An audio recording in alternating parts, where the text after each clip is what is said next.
Session 6 of Active Listening Mastery, 15 Practical Lessons for Better Communication. Asking questions that encourage people to open up. Have you ever wanted to understand someone better but had no idea what to ask? Maybe a friend said, "I've been having a difficult time," and you replied, "Are you okay?" They answered yes, even though their face suggested something very different. Perhaps a family member became unusually quiet, a coworker seemed frustrated, or a student stopped participating in class. You wanted to show care, but every question you thought of felt too personal, too direct, or simply unhelpful. This is a common communication problem. Many people genuinely want to understand others, but they do not know how to ask questions that make conversation feel safe and natural.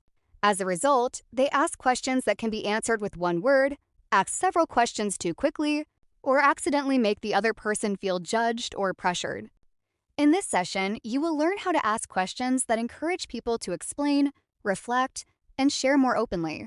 You will understand the difference between open-ended and closed-ended questions, learn how to avoid sounding intrusive or controlling, and discover how thoughtful questions can strengthen communication in friendships, families, workplaces, and educational settings.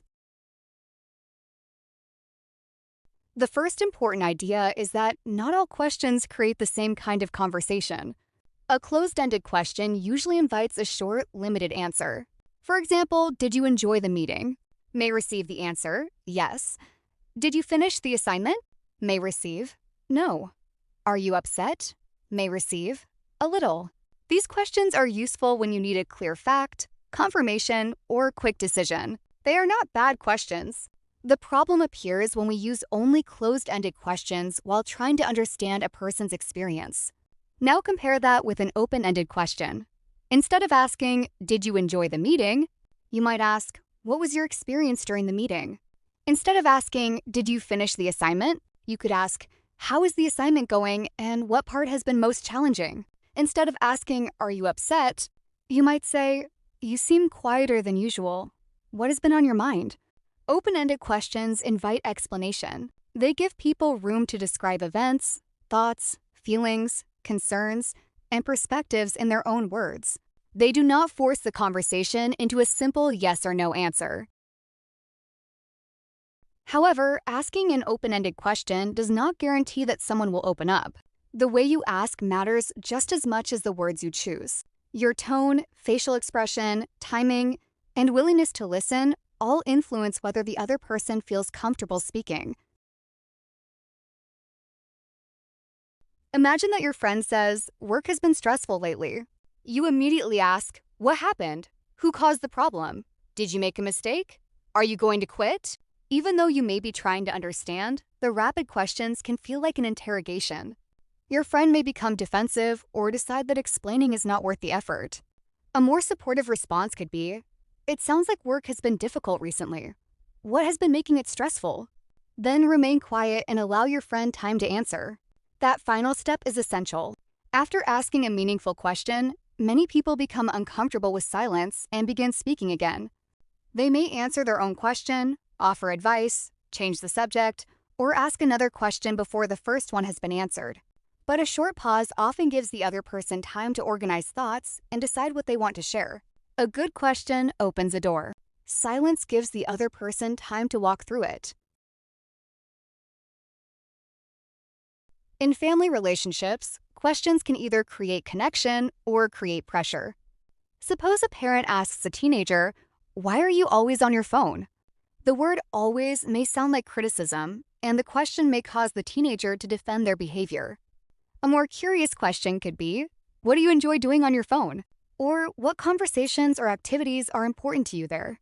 The goal is not to agree with everything the person says. The goal is to understand before judging.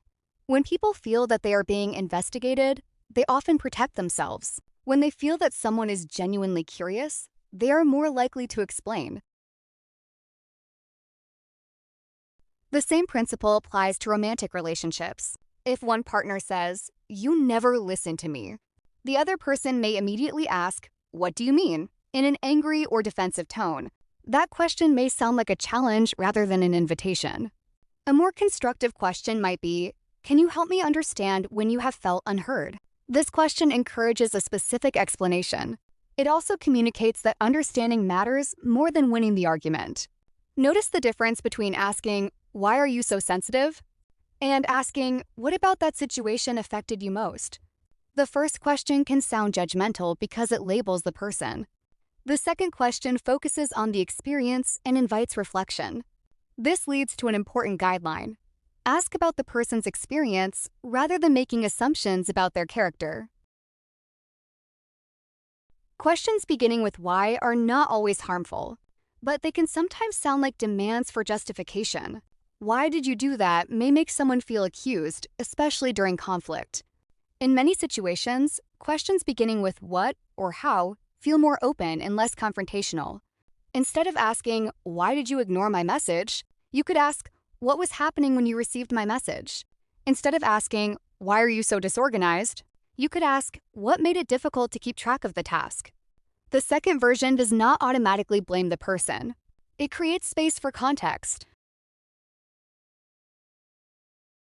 In the workplace, thoughtful questions can improve teamwork and prevent misunderstandings. Imagine that a project is delayed. A manager could ask, why is this taking so long?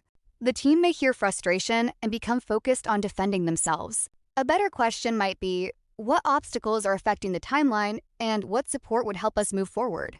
This question shifts attention from blame to problem solving. It also communicates that the purpose of the conversation is to understand the situation and improve it together. Employees can use the same skill with colleagues.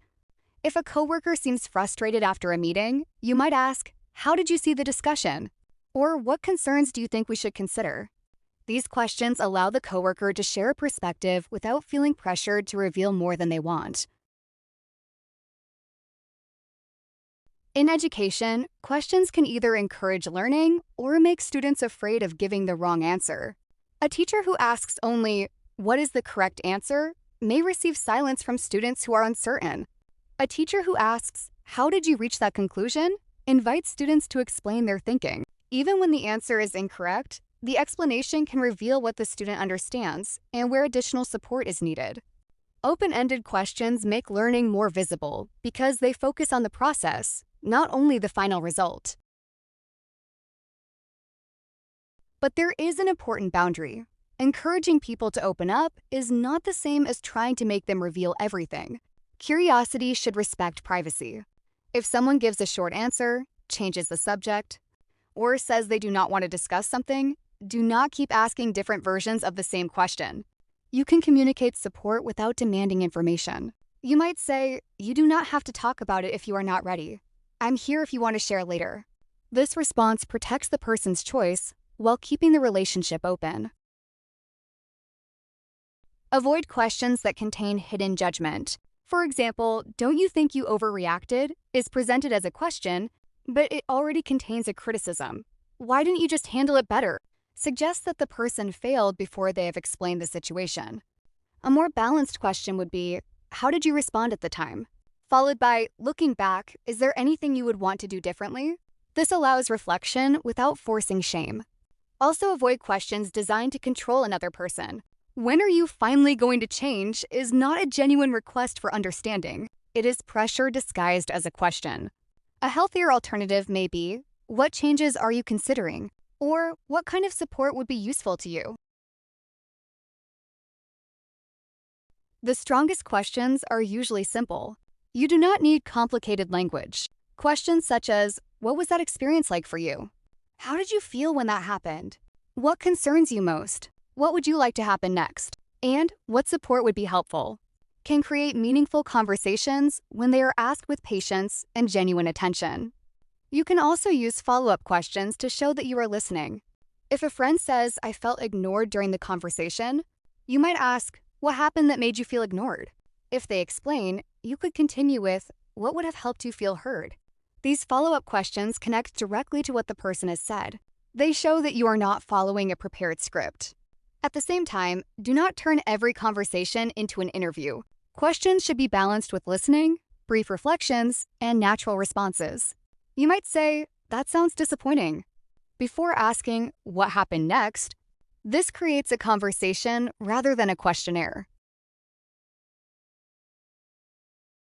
A useful practice is to remember this simple pattern: notice, invite, listen, and clarify. First, notice what the person says and how they seem to feel.